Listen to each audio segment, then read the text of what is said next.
Good day mga pards! So for today's video ay samahan nyo ako at tikman natin ang isa sa pinakadinarayong mga Singaporean dishes dito sa Marikina. So tara, samahan nyo kami. Bugis Singapore Street Food nga pala ang pangalan ng pupuntahan natin. At located sila sa General Ordonez Street, Marikina, malapit sa may Meralco. Huwag kayong mag-alala dahil bukod sa may outside parking sila, meron pa silang malawak na parking sa loob ng kanilang compound.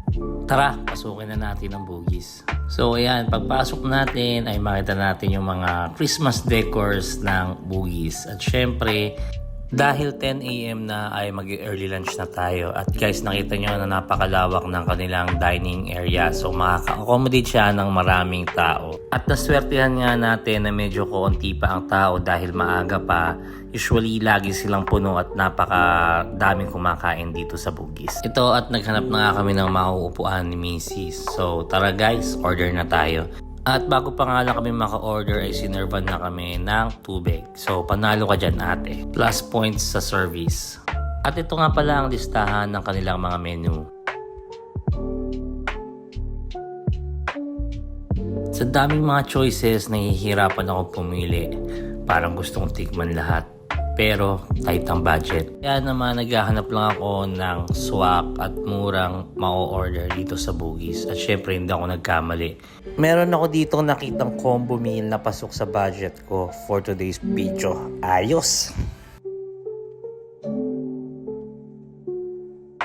At ito yung sinasabi ko sa inyo na gustuhan ko, yung nasi lemak nila. So combination na yan guys ng chicken tapos side dish. At must try dito yung kanilang avocado shake guys. Sobrang fresh at sobrang sarap ng pagkakatimpla.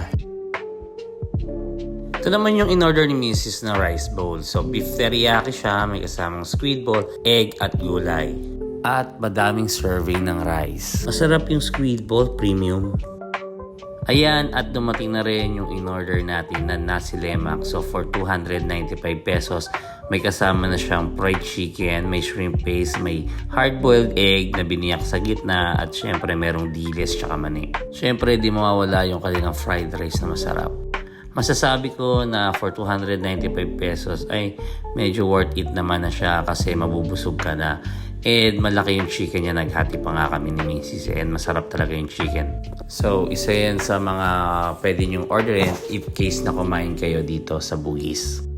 Ayan, at umpisahan na nga natin ang pagtikim dito sa aming mga in-order. So first, nilagyan ko siya na shrimp paste o yung bagoong dito sa atin. So ayan, makita nyo sobrang nagmamantika yung bagoong at talagang masarap yung lasa niya. Hindi siya typical na maalat. Nag-aagaw yung kanyang tamis at yung kanyang alat. At napakasarap lamasin sa kanin guys.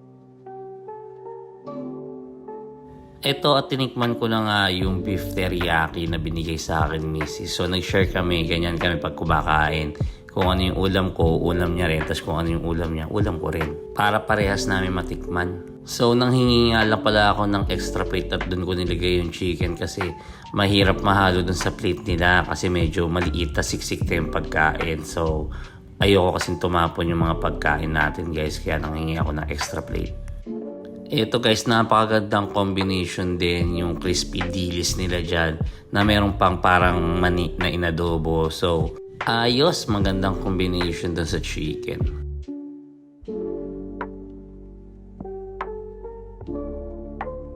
At again, sabi ko, isa sa mga masarap na avocado shake tong Bugis. Kasi pag tinikman mo siya, saktong-sakto yung tamis niya. Ayoko kasi na masyadong matamis guys. Hindi kagaya sa iba na puro tamis na lang yung natitikman mo na fake naman yung pagiging tamis ng fruit. Ito, kung ano yung tamis ng fruit, in-enhance lang ng konti. So, props for that. At ito mga parts, check nyo yung fried chicken nila. So makita nyo guys, so walang breading yan na harina. So isa rin sa mga favorite ko sa mga chicken yung ganyan. Yung minarinate lang at saka perito. Kasi for me, may natural flavor kasi kapag walang breading, you know. So yun yung gusto ko. And that's for today's dining experience dito sa Bugis. E masasabi natin na maayos at masarap yung mga food nila. And maganda yung service nila rito. And kung gusto nyo matikman yung pagkain nila, bisitahin nyo sila dito lang sa General Ordonez sa Marikina. Pero may mga different branches din sila. Pa-search na lang sa kanilang mga Facebook pages. And that's for today's video. Don't forget to like and share the video, follow my Facebook page, and support my YouTube channel. Bye!